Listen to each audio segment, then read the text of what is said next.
A paz do Senhor Jesus Cristo, meus irmãos, Deus abençoe cada um de vocês. Vou estar deixando o versículo 34 aqui que vai dizer: respondeu-lhe a multidão: nós temos ouvido da lei que o Cristo ele permanece para sempre. E como dizes tu que convém que o Filho do Homem seja levantado? Quem é esse Filho do Homem? Meus irmãos, aqui eles estão citando a lei de Moisés, que diz que o Cristo ia permanecer para sempre, só que eles não entenderam a profecia por completo. Eles só tinham conhecimento que havia um profeta que ia ser o guia, que ia ser um pastor e ele ficaria para sempre. Mas eles pulam a passagem do servo sofredor e eles perguntam: quem é esse filho do homem? Meus irmãos, sim, o Cristo ia permanecer para sempre, mas dentro de nós, como o Espírito Santo, o Espírito Consolador. Ele não ia ficar para sempre em forma visível, em uma forma carnal, em uma forma de carne e sangue, meus irmãos. Isso não ia acontecer, meus irmãos, porque o Cristo não pode estar para sempre preso em carne e sangue, meus irmãos, senão não seria o Cristo. Ele teria que padecer na cruz, ressuscitar ao terceiro dia e voltar com o corpo glorioso, meus irmãos. Por quê? Eu digo isso. Porque imagina um Cristo sujeito à velhice, sujeito, meus irmãos, a depender de alguém, sujeito a todas as coisas que a gente, como humanidade, está sujeito. Ele não ia poder, meus irmãos, cumprir a profecia do milênio, que ele ia governar para sempre, se ele está num corpo de carne e sangue. E esse corpo carnal que a gente tem, que é carne e sangue, ele não tem uma durabilidade para sempre. Né? Meus irmãos, naquela época de Jesus, o povo já não vivia nem um terço do que eles viviam na época pós-diluviana, meus irmãos, na época de Moisés, na época de Davi.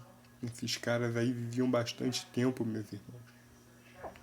Aqui já na época de Jesus, o tempo deles já estava reduzido. Meus irmãos, imagina Jesus Cristo para sempre com um corpo de carne e sangue, meus irmãos. Ele simplesmente não ia conseguir fazer com que a profecia se cumprisse. Por isso, meus irmãos, que as coisas foram como elas foram. Ele veio em carne e sangue, morreu, ressuscitou ao terceiro dia e ressuscitou com um corpo glorioso, meus irmãos. Ou seja, ele não tem um corpo mortal, ele não tem mais um corpo mortal. Ele mesmo falou, meus irmãos, que se alguém falasse, eis o Cristo aqui, eis o Cristo ali, não o seguissem, porque não seria ele.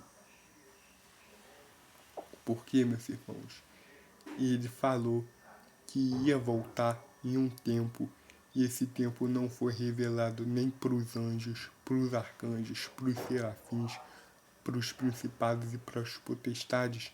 Meus irmãos, nem o próprio Eterno sabe quando ele vai vir com esse corpo glorioso.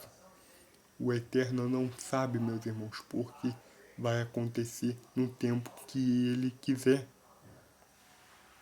Ou seja, o Cristo permaneceria para sempre? Sim, mas seria o Cristo glorificado.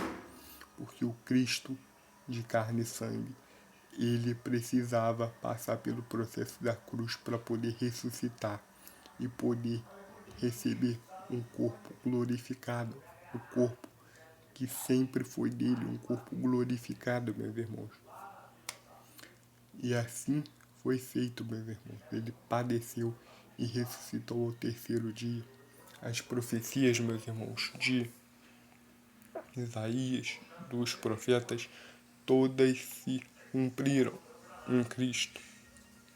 Ou seja, meus irmãos, a gente está no tempo do aguardo, meus irmãos. ninguém sabe quando ele vai vir. A maioria, meus irmãos, fica de escatologia, meus irmãos, dizendo que ele vem assim, ele vem em tal época, ele vem no governo de não sei quem, que tem toda uma teologia para ele poder vir, meus irmãos.